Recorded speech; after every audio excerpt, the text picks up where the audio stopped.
E aí, seus careca da geopolítica, tudo bem com vocês? Pô, eu tava precisando aí de material pra fazer react, até meti um terno aqui, né, pra casar junto aí com o professor Rock, porque quando a gente mete um terno aí já dá um ar de credibilidade, né? E vamos aí, vamos ver qual que é a aliança entre China e Rússia está muito forte. Em relação, voltando um pouco para a guerra, que a gente parece não ter fim, infelizmente, Ucrânia e Rússia. Como é que tá a relação, a aliança China Por que será, né, que a guerra da Ucrânia não tem fim, né? e Rússia? Carol, essa é uma relação que aparentemente, no ponto de vista público, diplomático, foi vendida como uma relação inquebrável, muito sólida. Mas na prática, muitas coisas não estão acontecendo. A China não está ajudando a Rússia militarmente. E ela não faz isso porque ela sabe que ela pode sofrer consequências. A China também não faz isso porque eles falam de parar essa guerra desde o começo, né? A China é uma das poucas que estão falando, gente, a gente tem que parar, sentar e através de diplomacia, ao invés de armar a Ucrânia como países do Ocidente estão fazendo. E ela não... Ajudou ela ajudou a Rússia na pandemia, né? Mas o método, né, de transação, de pagamento, né? Isso. Na questão econômica, ela está ajudando a Rússia. Ela está ajudando, lavando dinheiro russo. Cadê a prova disso aí? Cadê? Ele não precisa, né? É só falar, né, que a China está lavando dinheiro russo. Tentando burlar sanções, usando métodos, o sistema de pagamento chinês e outras coisas, para não ter que depender do sistema americano, e estão fazendo... Que ninguém deveria, né? Porque é que tá, os Estados Unidos usam o sistema SWIFT, que é o sistema de transações bancárias que eles criaram, acho que foi eles criaram, mas no fim eles que mandam, né? Para forçar sanções em países. Agora vocês não podem negociar. Simples assim. O que a China está fazendo e que a guerra acelerou é um processo de a gente não precisa mais disso aí. Vamos usar outras formas aqui porque está todo mundo a um passo de sofrer uma sanção dos Estados Unidos. Hoje, cerca de 1/3 dos países do mundo sofrem algum tipo de sanção dos Estados Unidos. É um absurdo. mais negócios, porque a Rússia agora não está vendendo mais tanto para a Europa gás e petróleo para o Ocidente, então o Ocidente do rock é Estados Unidos, Canadá, uns 10 países europeus e Austrália. E é isso aí. É isso o Ocidente que está sancionando a Rússia, é o Ocidente que está em guerra com a Rússia. Tem 170 países que não estão nem aí com essa fita, irmão. Não estão nem aí com isso. Estão comprando óleo. A Índia compra óleo e gás da Rússia e depois vende mais caro para a Europa. E o mundo continua girando. O novo consumidor, o novo cliente é a China. Mas assim, eu diria que nessa relação, ela primeiro é uma relação bastante problemática para o mundo. Pior que o Rock nem careca, né? Ele é capaz de ter mais cabelo do que eu. Para o mundo livre, para o mundo democrático. Desculpa, gente, eu parar tantas vezes, mas aí que essa espalhaçada de mundo livre, porra. Perigosa. São dois países muito grandes, muito fortes e ditaduras assim bastante controladoras. A aliança desses dois, para mim, demonstra a criação de um novo bloco, que é um bloco de ameaça ao Ocidente, às democracias, ao mundo livre. A democracia. Um bloco ditatorial. A democracia da cabeça da minha rola, rapaz. O cara veio me falar democracia. O Trump, literalmente, acho que ontem ou 2 dias atrás, estava falando que eles tinham um plano para invadir a Venezuela, para tomar o óleo dos caras. Grande democracia, né, Rock? Porque é isso que tu defende. É literalmente isso que o Rock defende. Os Estados Unidos estão lá na Síria roubando petróleo. A gente tem uma fábrica na Turquia, eu estava lá viajando. E aí tem um turco trabalhando com a gente aqui, né, para fazer umas trocas de informação e tal. E ele falou que a Turquia luta contra soldados dos Estados Unidos na Síria. Essa é a democracia do Rock. É a democracia que invadiu o Afeganistão, depois de 20 anos deixou o país com 92% das pessoas em insegurança alimentar. É o país que invadiu o Iraque e matou 500 mil pessoas, incluindo 100 mil crianças, e a secretária de Estado dos Estados Unidos na época disse que valeu a pena. É o país que invadiu sei lá quantos países nos últimos 80 anos, deslocou mais de 30 milhões de pessoas.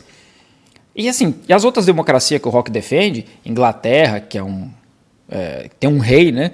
Tem lá a Câmara dos Lordes, que ninguém votou neles, porque é justamente a Câmara de Lordes.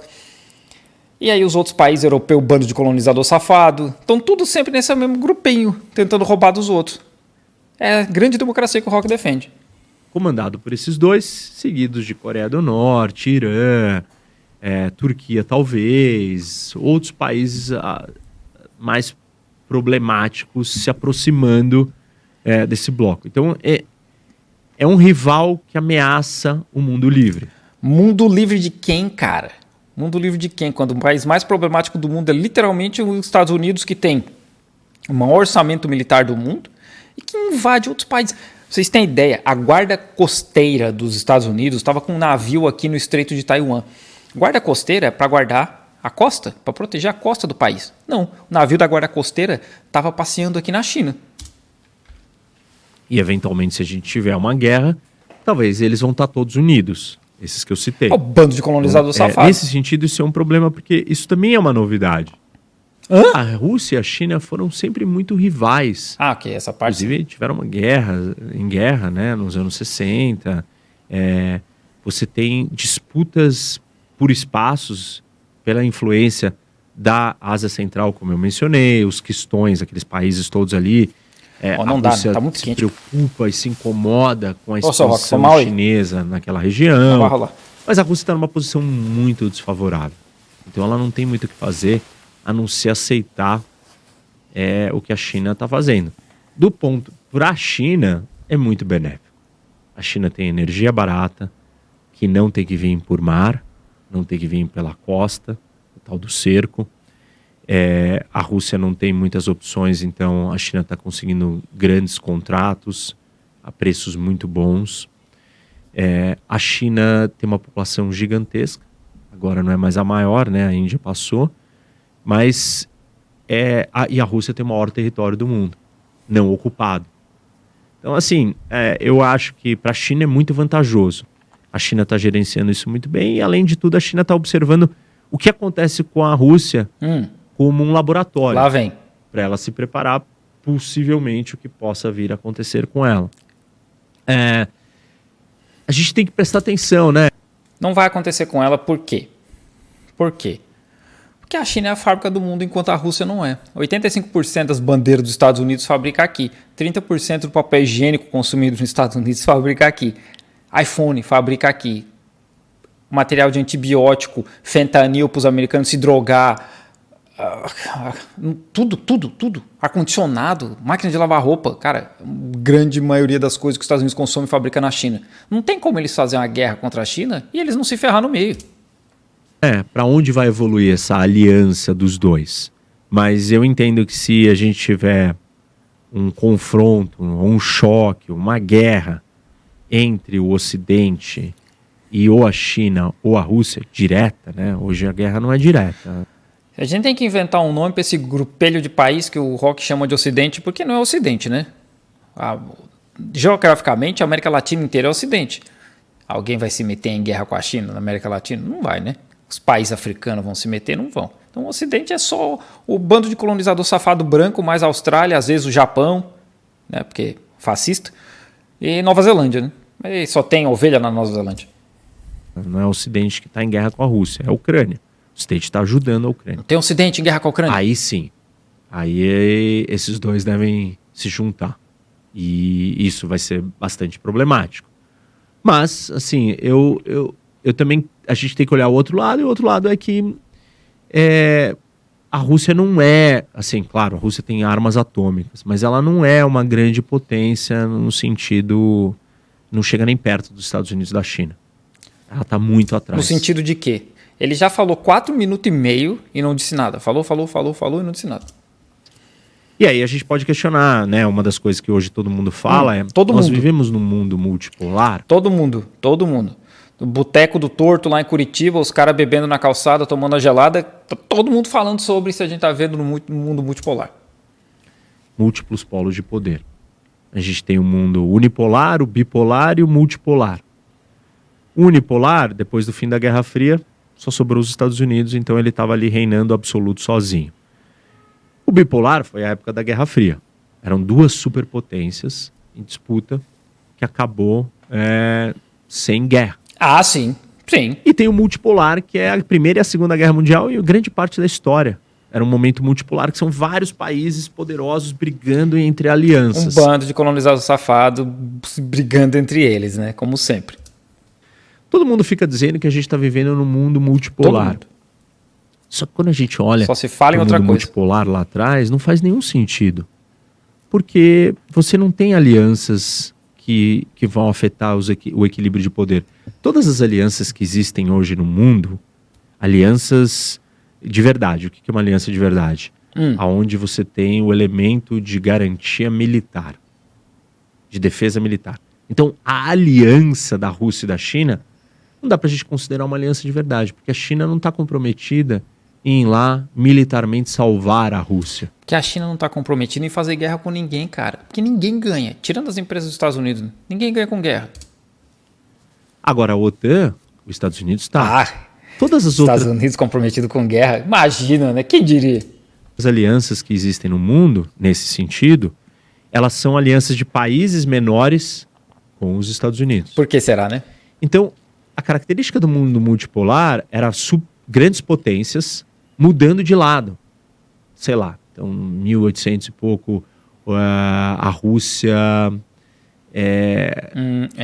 quis se aliar com a França, os ingleses ficaram preocupados e tentaram intervir. Esse tipo de movimentação não existe hoje. Ah, vai mudar de lado, a Itália vai para o lado de lá, a Itália era uma grande potência, a Alemanha era uma grande potência, a França é uma grande potência, o Reino Unido... Itália não era nem um país em 1800 e pouco? Ou era? É o fim de 1800 e pouco, né? Que eu acho. 1900, 1800 e alguma coisa ali, que Itália vira um país mesmo, né? Unificação da Itália. A Alemanha também é uma fita assim, né? Todas essas coisas aí, no fim, o capitalismo tem muito disso, que é para poder assentar as fronteiras para os caras poderem tirar coisas da terra e tal, né? Eu esqueci como é que fala o nome disso direito. Tem duas supostas grandes potências, que é os Estados Unidos e a China, e um monte de... O terceiro lugar ali, todos os outros do terceiro lugar, não chegam nem perto dos dois. Então não tem três. Para ser multipolar tem que ser três ou mais. Nós não temos três. Ah, então é bipolar? Pô, acabei de dar um monte de dado aqui de PIB. De PIB per capita. Só se for em outro áudio, em outra parte, porque aqui não falou nada. Né? Comparando Estados Unidos e China. Aí tem defesa. Ah, e tem um outro vídeo dele. Os Estados Unidos gasta 750 bilhões de defesa. 800 e pouco, né? De orçamento de defesa por ano. A China gasta 200. Assim, porque um tá comprometido em invadir países e roubar dos outros e o outro não tá, né? Mas essa é a democracia. Esse é o mundo livre do rock. O tamanho das forças militares americanas comparado com a chinesa não tem comparação. E não só o tamanho, mas qualidade. Sei lá, os Estados Unidos tem 68 submarinos nucleares, a China tem 12. Por quê, né? Os 12 chineses são barulhentos. Os sonares americanos conseguem detectar muito longe. Os 68 americanos são de uma tecnologia extremamente avançada. Todos eles. Isso não quer dizer que a China não está correndo atrás. Todos os 68. Eles não fazem barulho nenhum, tudo invisível. Mas, enfim, para todas as métricas que a gente olha, me parece que os Estados Unidos ainda tem muita vantagem sobre a China. Em certos pontos, sim. A China não cresceu, não é a segunda colocada e não é uma ameaça. Mas, talvez essa ideia fixa que está todo mundo repetindo sem analisar mais a fundo, não permita as pessoas entenderem um possível cenário, um possível resultado onde a China não vence os Estados Unidos. Ninguém vence, cara. Da Dilma, ninguém vai ganhar, vai todo mundo perder. Vai todo mundo perder. Não tem como vencer. Não tem os Estados Unidos vencer a China. Não tem como, cara. Vai todo mundo pro saco. E que tem outra coisa. A China tem um tipo de míssil hipersônico hoje que consegue acertar os Estados Unidos. Esse é um dos problemas. Esse é um dos medos deles. Que eles não conseguem parar. A China é o país mais avançado nesse tipo de tecnologia. Eles têm um tipo de míssil que consegue acertar os Estados Unidos. E isso muda muito porque os Estados Unidos nunca foram atacados em casa. Nunca aconteceu. O país ir lá atacar eles. E hoje dá para fazer. Hoje a China consegue acertar a costa leste dos Estados Unidos fácil. E a China tem uma marinha gigantesca para meter navio e atacar, sei lá, a Havaí, atacar a costa leste. Dá para fazer. Esse é um dos medos. E como eu falei, a China é a fábrica do mundo. Os Estados Unidos atacou a China, acabou um monte de coisa lá, cara. Não tem antibiótico. Tem antibiótico nos Estados Unidos. E não só nos Estados Unidos. Eu estou falando só sobre esses dois, porque é os dois que estariam em guerra. O mundo inteiro vai pro saco. Porque todo mundo compra da China. Todo mundo. Então não faz nenhum sentido. Não existe a China perder essa guerra. E aí as pessoas vão ficar surpreendidas, porque na cabeça de todo mundo, não, pronto, não tem como competir contra a China. Não tem. E não é bem assim. E tem um outro detalhe. Por que não tem? Porque essa possível, né, essa futurologia que o Rock está fazendo é uma guerra sobre Taiwan, né, para ver quem vai ficar com Taiwan. Que no fim o mundo inteiro, praticamente o mundo inteiro, reconhece que Taiwan é uma província da China, inclusive os Estados Unidos reconhecem isso oficialmente. Então vamos dizer que rola uma guerra aqui em Taiwan. Taiwan é do lado, é 110 quilômetros de Fujian, que é a província chinesa, que é longe dos Estados Unidos, irmão. É longe dos Estados Unidos. Tem 30 mil pelego estadunidense na Coreia do Sul, mais uns 50 mil pelego no Japão, e é isso aí. E aí tem a marinha dos Estados Unidos, que está aqui o tempo todo, mas o suporte chinês vindo da China é absurdo, cara. É absurdo. Não tem como comparar o suporte que a China teria. Se a gente olhar para a história, competições entre dois rivais, entre duas grandes potências, tem 4 possíveis resultados. Um dos lados vence pacificamente. Foi isso que aconteceu na Guerra Fria. Os Estados Unidos venceu a União Soviética pacificamente. Por quê? Sim, pacificamente. A União Soviética implodiu por dentro. Balcanização, embargos, nada disso, né? Nada disso. Mano, tinha estadunidense traficando Bíblia para dentro da União Soviética, mas espionagem, nada disso fez efeito nenhum, né? Foi só implosão por dentro mesmo. Até porque não tem implosão por fora, né, Rock? E, além dela implodir por dentro, o sistema colapsou, ele era insustentável. Era insustentável. Você tinha também um Gorbachev, que era um cara que aceitou a derrota. É o cara que entregou a parada, né, para fazer propaganda pro Pizza Hut. Especificamente. Aceitou a transformação da União Soviética. Vendido. Quando a gente olha para a China hoje, ela não tem um Gorbachev. Por que não tem? Porque tem o ensino de comunismo, socialismo e maoísmo desde cedo. Até dentro do exército tem das Forças Armadas, né? Tem uma função, tem um cargo, que eu esqueci o nome agora, que é um cara que trabalha só para relembrar as pessoas, e só para instruir sobre comunismo, socialismo. É só para estar ali o tempo todo, gente, isso aqui está desviando do caminho, isso aqui está desviando do caminho. É por isso que não tem o Gorbachev na China. Nem no Irã, nem em Cuba. Não aparecem muitos Gorbachevs na história. Por que será, né? Para aceitarem perdas de poder pacificamente. O que acontece são gente resistindo. Os Zuns na Coreia do Norte, o Ayatollah no Irã, o Castro em Cuba, o Xi Jinping na China, o Putin na Rússia. Nem na Rússia apareceu uma nova figura que aceitaria. Aí qual é o segundo cenário? Um dos lados ganhar... Tem, né? O Navalny. Num confronto militar. E essa é a maior parte da história, foi assim. A maior quantidade de competições entre rivais de grandes potências acabou com uma guerra e um dos lados venceu. Um bando de colonizados safados brigando entre eles, né? Pra ver quem roubava mais. Terceira opção. Os dois lados, rivais, acabam se unindo para enfrentar e vencer um terceiro emergente, assim, que surge. Isso não é uma opção nesse caso, porque não tem terceiro emergente surgindo hoje no mundo. Um exemplo disso foi como, sei lá, os ingleses e os americanos acabaram se unindo, eles eram rivais, competidores de uma certa maneira, para enfrentar a Alemanha na Primeira e na Segunda Guerra Mundial. E aí a quarta os dois rivais acabam sendo derrotados por um terceiro que surge. Também não é uma opção no caso dos Estados Unidos e da China, porque não tem terceiro rival. Não tem. Qual é o exemplo disso? Portugal e Espanha. Duas grandes potências na época das grandes navegações. Ali e tal, era um ou outro disputando. De repente aparece uma Inglaterra, que é um terceiro, e domina os dois. E depois uma França, ou uma França e uma Inglaterra. Então, o que a gente tem como certeza? Vai ter que ter um vencedor. Porque é assim que o teu mundo livre funciona, cara. Sempre tem que ter um vencedor. Não pode todo mundo vencer, né? É sempre um só. É sempre um. Que é essa grande democracia que tu vive. Agora a grande pergunta é, será na paz ou vai ser na força? Se depender dos Estados Unidos, a gente já sabe, né?